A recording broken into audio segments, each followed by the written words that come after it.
Mire lo que le dice David a su hijo Salomón cuando le está hablando. Capítulo 28 de Primera de Crónicas. Van a escuchar qué lindo dice. Y me ha dicho Salomón, tu hijo, él edificará mi casa y mis atrios, porque a este he escogido por hijo y yo le seré a él por padre, le dice Dios. Asimismo yo confirmaré su reino para siempre, y si él se esforzare a poner por obra mis mandamientos y mis decretos como en este día, ahora pues, ante los ojos de todo Israel, congregación de Jehová, en los oídos de Dios, guardad e inquirid todos los preceptos de Jehová vuestro Dios, para que poseáis la buena tierra y la dejéis en heredad a vuestros hijos después de vosotros perpetuamente. Y tú, Salomón, le dice David, hijo mío, reconoce al Dios de tu padre y sírvele con corazón perfecto y con ánimo voluntario, porque Jehová escudriña los corazones de todos y entiende todo intento de los pensamientos. Si tú le buscares, lo hallarás, mas si lo dejares, él te desechará para siempre. Ahora, si se fija, es maravilloso el consejo que le da David a Salomón. Y le da un secreto que él había entendido, que había descubierto, que dice que Dios escudriña los corazones de todos. No dice de algunos, de todos escudriña el corazón. Comienza a mirar qué es escudriñar, ver la raíz de todo esto. No solo se queda y dice, ese chico contesta mal. Busca más adentro el Señor y escudriña por qué habla esto mal, qué ha pasado, qué ha sucedido. Entonces, si nosotros buscáramos de Dios, podríamos ser limpios de todo eso y nuestro corazón sería, como dice, que tú seas perfecto y de ánimo voluntario.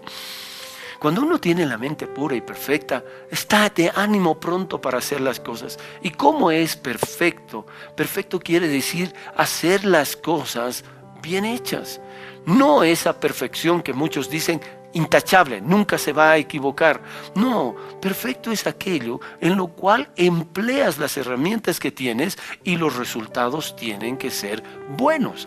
Pero si tú no utilizas buenas herramientas, no van a dar buenos resultados, van a salir resultados defectuosos. Lo mismo pasa con una persona, lo mismo pasa con nuestra mente humana, que si nuestra mente estuviera en la plenitud, en esa pureza, seguro que vamos a poder nosotros hacer las cosas perfectamente y con ánimo pronto. También le dice algo muy hermoso, y entiende todo intento del pensamiento. ¿Cómo poder esclarecer esto que entiende todo intento del corazón?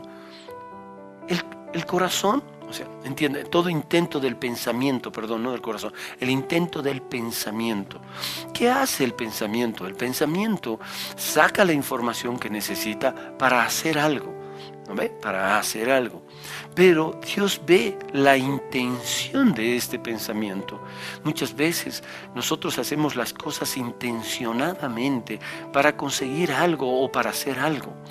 Cuando usted piensa, no estoy hablando de maldad en este aspecto, pero muchas veces nuestros hijos nos piden permiso y nosotros les decimos, no me parece que vayas, porfa, hasta tratar de conseguir lo que está queriendo hacer. ¿Por qué? Porque en su mente solo está pensando en querer ir porque eso quiere, porque eso le gusta o porque quisiera estar en ese lugar, mas no procesa en su mente lo que le está diciendo el papá, que tal vez, o la mamá, está tratando de preservarlo o de cuidarlo o de que no esté en un lugar o en una situación la cual puede comprometer su vida. Todo esto sería tan hermoso y tan importante que nosotros pudiéramos llegar a esa excelencia de lo que Dios hizo, porque Dios nos creó así. Mas el hombre, cuando dejó a Dios y entró en el pecado, le entregó a una mente reprobada, sin Dios. Haz como tú piensas, haz como tú quieras. Y en ese procesamiento de él empezó a llamar a las cosas que son malas como buenas y las buenas como malas. No todos. Dice, ay de los que hacen esto. Ay de los que dicen esto. Y muchas veces comienzan a procesar este tipo de cosas y las han dado a conocer. Es bueno que nuestros hijos tengan experiencia. ¿Acaso mediante la experiencia ellos van a definir si es bueno o malo? No necesariamente tienen que pasar las personas, el ser humano, un momento de experiencia con el sexo, con la droga o con la pornografía o alguna cosa para que él se dé cuenta y procese en su mente y diga, esto no sirve y esto sirve. ¿Qué pasa si en eso le ocurre que se vuelve dependiente o se vuelve parte de eso? ¿Qué decisión más terrible que va a pasar? Porque hay algunas cosas que pueden trastornar nuestro corazón. Vamos a leer, Dios también nos da consejo sobre este aspecto. En Primera de Corintios, vamos a buscar, Primera de Corintios nos habla sobre esto. Voy a mencionar el capítulo 10. Capítulo 10. Primera de Corintios, capítulo 10, verso 23. Dice, todo me es lícito, pero no todo conviene. Todo me es lícito, pero no todo edifica. Ninguno busque su propio bien, sino el de otro. Cuando comienza a dar estos dos parámetros, dice dos cosas importantes. Conviene y edifica. Si nosotros tenemos la mente clarísima, podríamos hacer esta distinción de lo que conviene y de lo que te edifica. ¿Qué es lo que conviene? ¿Es bueno para ti? No va a producirte ninguna mala cosa. ¿Qué es lo que te edifica? Hace que tú te vuelvas más sabio y entendido. Pero ¿qué puede pasar si es diferente? Hay otro pasaje que también esclarece que esta parte también. 1 Corintios capítulo 6, verso 12. Todas las cosas me son lícitas, mas no todas convienen. Todas las cosas me son lícitas, mas yo no me dejaré dominar de ninguna. Aquí otra cosa que parte y dice la Biblia es que te puede dominar esas cosas y que tú no debes dejarte dominar por eso. Ahora, uno de los riesgos más terribles es que tú, instigado por personas, presionado por tus amigos o consentido por tus papás y con ese pensamiento que ellos tengan, pero es que tiene que experimentar, cuidado, seas dominado por esto. Muchas personas les gustó el beber cuando empezaron en la casa tomando con pequeñas cantidades, enfrentando estas cosas, pero llegó el momento en que los dominó y esto se volvió parte de sus vidas y posteriormente se convirtió en el desastre de sus vidas. Por eso, ¿cuán importante es la mente? La mente es algo maravilloso que Dios nos ha dado. También hay otro pasaje que debemos leerlo, está en Hebreos capítulo 8. El Señor iba a hacer un nuevo pacto con Israel. Recuerden que cuando Dios en el monte Sinaí les dio los 10 mandamientos, ¿dónde los escribió? En las tablas de piedra, dice, por su dedo, con su dedo escribió Dios. ¿Cuándo estuvo Moisés 40 días allá? Moisés en su mente no tenía cómo Dios pensaba y qué leyes le iba a dar y por qué eran estas leyes. Mas cuando él comenzó a escribir, Moisés comenzó a entender que estas leyes eran para ayudarles a ellos, para que ellos pudieran ver que estas cosas haciéndolas, todo les iba a ir bien, pero si infringían iban a tener consecuencias. ¿Qué estaba dando Dios? Dios cosas preventivas, no prohibitivas. ¿Me entiende? A veces nosotros procesamos en nuestra mente que cuando nos ponen reglas es porque me están prohibiendo. No es, te estamos preservando de algo. Estamos haciendo algo que para la postrer sea bien para ti. Entonces, cuando viene Jesús y quita el pecado de este mundo, dice que Él tomó esa copa que estaba ahí, tomó esa parte de vino y dijo, yo voy a hacer un nuevo pacto con ustedes. El antiguo pacto era con la muerte de los animales, que se rociaba esa sangre y era un pacto del Antiguo Testamento. Ahora venía un nuevo pacto con la sangre preciosa del Cordero que fue inmolado, el Hijo de Dios, Jesucristo nuestro Señor. Pero ¿qué va a pasar? ¿Cuál promesa va a dar el Señor? Mire lo que dice. Tengo que leerlo esto para que usted pueda entender. Dice capítulo 8, verso 1. Ahora bien, El punto principal de lo que venimos diciendo es que tenemos tal sumo sacerdote, el cual se sentó a la diestra del trono de la majestad en los cielos, ministro del santuario y de aquel verdadero tabernáculo que levantó el Señor y no el hombre. Porque todo sumo sacerdote está constituido para presentar ofrendas y sacrificios, por lo cual es necesario que también éste tenga algo que ofrecer. Así que, si estuviese sobre la tierra, hablando de Jesús, ni siquiera sería sacerdote, habiendo aún sacerdotes que presentaran las ofrendas según la ley, los cuales sirven a lo que es figura y sombra de las cosas celestiales, como se le advirtió a Moisés cuando iba a erigir el tabernáculo, diciéndole: mira, haz todas las cosas conforme al modelo que se te ha mostrado en el monte. Voy a ir esclareciendo para que usted entienda. Cuando Moisés estaba en el monte Sinaí, el Señor le expresó y le dijo: quiero que hagas un santuario para mí. Éxodo capítulo 25, versos 1 al 8. Un santuario para que yo habite en medio de ustedes. Entonces Dios le mostró el modelo del verdadero santuario que está en el cielo, donde es la gloria y el trono de Dios. Le mostró y le dijo: vas a hacer esto semejante ahí abajo. Esta es la forma, le dijo, que las cosas, pero vio el modelo para que hiciera las cosas. Esto es lo que Dios nos manda a través de su palabra, mostrarnos el modelo de lo que Él hizo al ser humano y mostrarnos cómo deberíamos ser nosotros.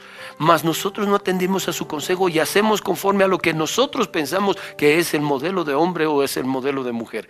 Que cómo son los pensamientos, cómo son los razonamientos. Dios permita que lavemos nuestra mente con la palabra de Dios y que seamos libres por la sangre del Cordero y transformados en una mente, como dice la palabra, mente de Cristo, mente del Mesías, de aquel enviado. Ahora, cuando Él le va mostrando, también le habla de los sacerdotes que servían en el tabernáculo. Imagínense, había el sumo sacerdote, que era el que entraba hasta el lugar santo a ofrecer la sangre por el perdón de los pecados de todo Israel. Pero también habían los sacerdotes levitas que estaban afuera, aquellos que sacrificaban los corderos y lo ponían en el altar del holocausto. Otros eran los que se lavaban en el lavatorio que estaba antes de entrar al lugar santo, porque tenían que purificarse para entrar ahí adentro. Habían otros que entraban al lugar santo y prendían la ménora o la lámpara de 7 brazos que se llama, y tenía que estar constantemente prendidas, no podían apagarse. Otros entraban para poner los panes de proposición, entrando a mano derecha donde había una mesa, y se ponían ese pan que se ofrecía y se ponía en ese lugar. También en el centro estaba el altar del incienso, el incienso aromático que se presentaba, que ahora es sombra y figura de las oraciones de los santos. Estos modelos se los hacían, pero en ese tiempo estos sacerdotes, para ofrecer cosas, primero tenían que ofrecer para sí mismos, para quedar limpios y poder ofrecer para otros. Pero cuando viene Jesús y hace este nuevo pacto, Él se presenta como el sumo sacerdote, y lo hizo una vez y para siempre. Nosotros, como hombres mortales, tenemos ese sacrificio perfecto que nos hace aceptos delante del amado, delante de Dios, y no necesitamos hacer cosas sino tener fe y entrar delante de Él. Pero ¿cuál es ese pacto? ¿Qué hizo? Mire lo que va a hacer. Qué increíble, lo hermoso con referente a lo que estamos hablando de la mente. Fíjese, mire lo que dice. Verso 6. Pero ahora tanto mejor ministerio es el suyo, el de Jesús, cuando es mediador de un mejor pacto establecido sobre mejores promesas. Porque si aquel primero, el pacto del Antiguo Testamento, hubiera sido sin defecto, ciertamente no se hubiera procurado lugar para el segundo, el pacto que es con Jesucristo.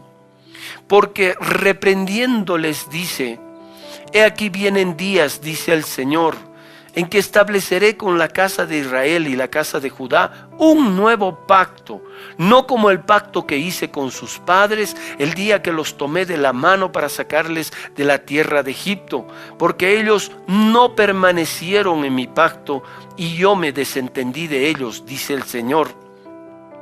Por lo cual este es el pacto que haré con la casa de Israel después de aquellos días, dice el Señor. Pondré mis leyes en la mente de ellos y sobre su corazón la escribiré, y seré a ellos por Dios y ellos me serán a mí por pueblo. Oh, Qué increíble, esto es lo que hace. ¿Qué va a hacer el Señor? Antes escribía en las tablas de piedra, como le digo, con su dedo escribió el Señor. Entonces eso lo pusieron en el tabernáculo. También lo reprodujeron en muchos lugares, en las sinagogas y en los lugares, en la Torá. Reprodujeron eso para que la gente al leer dijera, esto tengo que hacer, esto es lo que Dios quiere que hagamos. Entonces tenía que ver, pero ahora este nuevo pacto lo escribe en la mente, no en el cerebro, en la mente de las personas. Escribe estas cosas. ¿Y para qué escribe el Señor?